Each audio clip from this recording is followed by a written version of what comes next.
Што добива, што губи Северна Македонија со францускиот предлог, кој е основа за тргање на бугарското вето и отварање на пристапните преговори за членство во Унијата.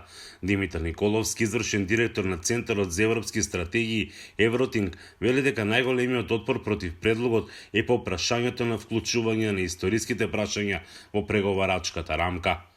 Тоа можеме да го согледаме кога ќе го видиме тој втор протокол кој се уште не ни го покажуваат. Не сум баш најсреќен со одлуката на владата така дозирано да не ги објавува информациите и тоа клучните информации во врска со ова. Така че би сакал да ги отворат сите карти, да дадат некои подобри објаснувања за тоа како тие го разбираат овој предлог, да го изанализираат по детално.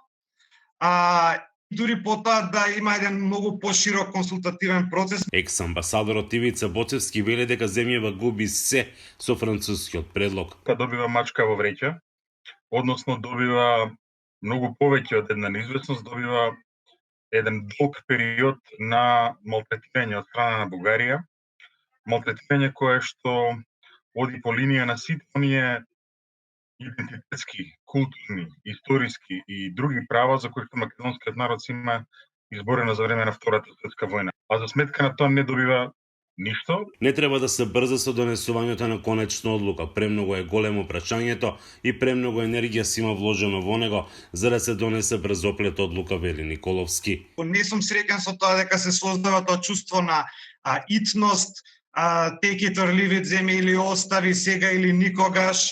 Не мислам дека ако не се донесе сега одлуката или ако случајно биде одговорот не од наша страна, дека готово ќе пропадне целиот процес на европските интеграции. Затоа што сепак од нас се бара многу повеќе отстапки отколку од Бугарија. И Боцевски вели дека брзањето никој не може да го разбере. Нашата влада треба да го одбие предлогот. Не само да го одбие предлогот, туку треба да го поништи предлогот, да го уништи предлогот, да го воопшти да не постел. После тоа редно е да идеме на избори.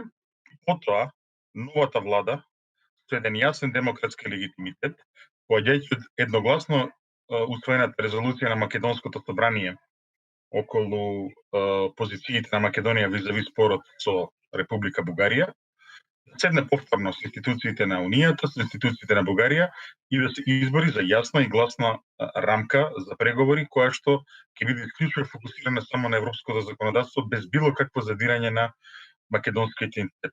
Николовски препорачува дека граѓанското општество може да помогне со конкретни чекори и совети како би изгледал тој процес. Според председателот Пендаровски, јазикот и идентитетот не се загрозени и оти не е точно дека историјата ќе биде услов во преговорите.